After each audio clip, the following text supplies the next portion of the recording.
Selamat pagi. Baji-baji ji. Syukur. Saudara sekalian, pasti kita sudah tidak asing lagi dengan istilah atau dengan peribahasa malu bertanya sesat di jalan. Baik.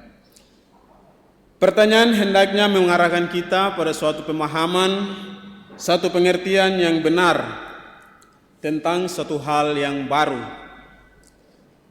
Bacaan Injil hari ini mengisahkan tentang dialog antara salah satu ahli Taurat dan Yesus. Ahli Taurat adalah orang-orang yang menyerahkan dirinya, mendedikasikan dirinya secara khusus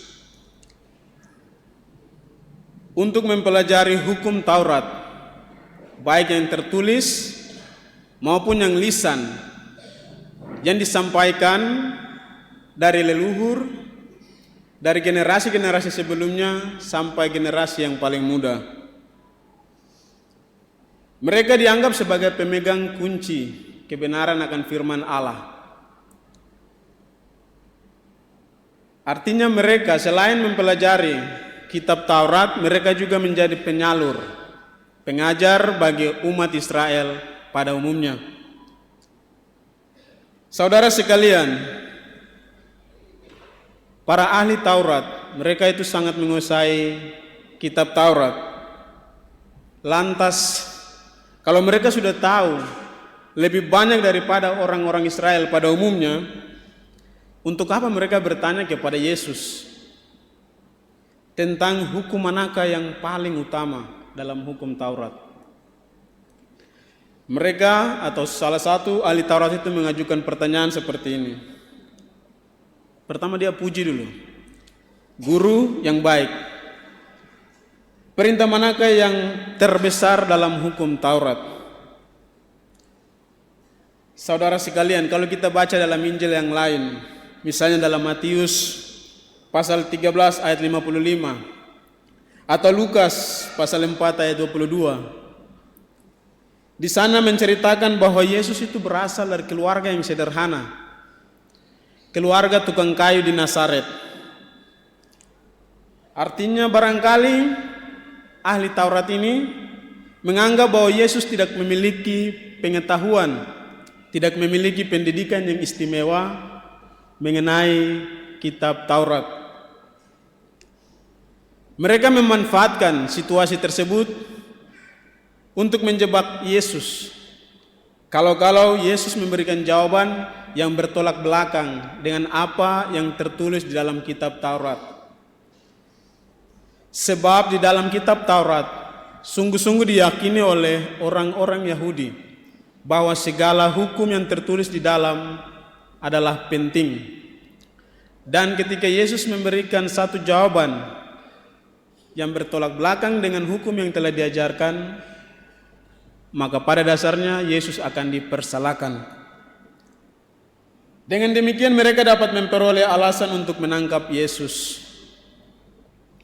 Dari sini jelas bahwa motif di balik pertanyaan ahli Taurat itu tidak tulus.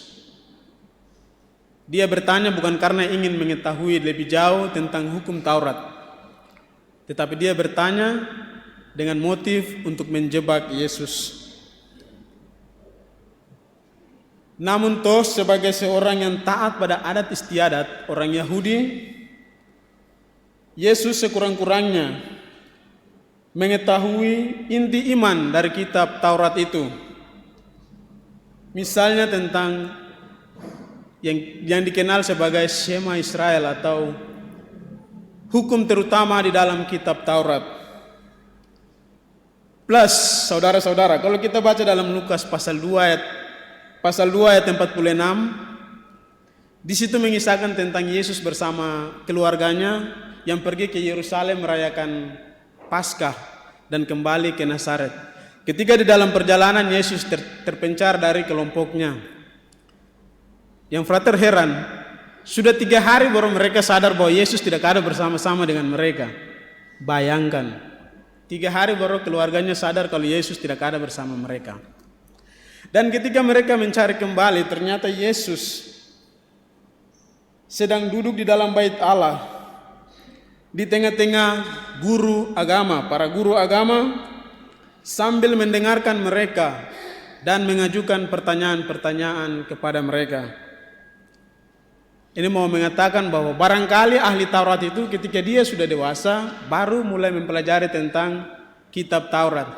Bayangkan Yesus umur 12 tahun saja sudah berbicara tentang kitab Taurat, sudah mempelajari, mendalami tentang kitab Taurat. Saudara-saudara, inti dari jawaban Yesus bahwa hukum yang paling utama adalah mengasihi, kasihilah Tuhan Allahmu dengan segenap hati, dengan segenap jiwa dan akal budimu.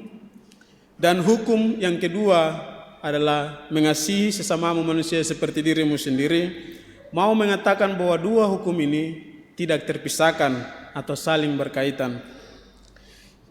Yesus bukan hanya memahami dengan baik hukum tersebut, melainkan menjadi pelaku dari hukum itu sendiri. Menarik bahwa tidak serta-merta Yesus memojokkan si ahli Taurat ini karena dia sudah telak kalah dengan jawaban Yesus. Melainkan Yesus memanfaatkan situasi tersebut untuk menegaskan inti iman yang diajarkannya, yang dibawanya, yang ditawarkan oleh Yesus. Bahwa dari semua ajaran, semua nilai-nilai, semua norma yang berlaku di dalam hidup bersama, kasih kepada Allah dan sesama adalah poros pokok dari hukum, dari segala hukum yang diajarkan di dalam kitab Taurat. Secara tidak langsung Yesus mau menegur para ahli Taurat karena sikap mereka yang tidak konsisten dalam mengajarkan dan pengajaran dan tindakan mereka melaksanakan hukum Taurat. Saudara-saudara, kalau mau dibilang para ahli Taurat ini mereka terkenal dengan sebutan orang-orang yang NATO. Ada yang tahu istilah NATO?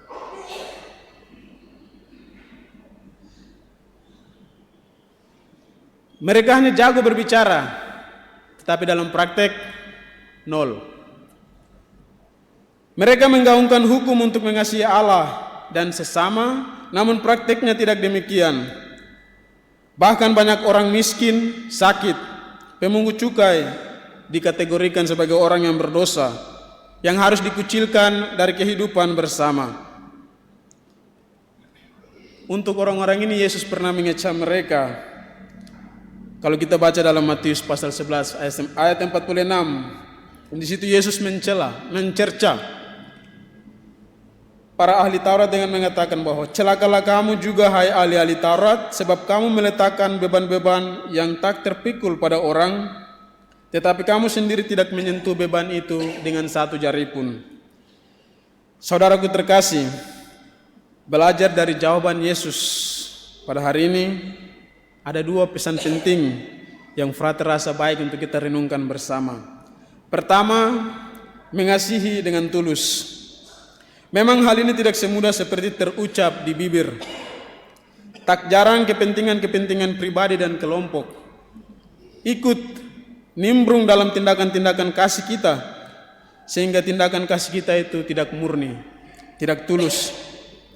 Saudaraku sekalian, marilah kita mengingat seberapa besar kasih Tuhan yang sudah kita alami dalam hidup. Mulai dari kita buka mata bangun pagi sampai dengan menutup mata lagi untuk tidur pada malam hari. Bukankah ada kebahagiaan yang besar ketika kita mengalami dikasihi oleh orang-orang yang terdekat kita, oleh pasangan kita, oleh anak-anak kita, oleh tetangga, oleh mantan.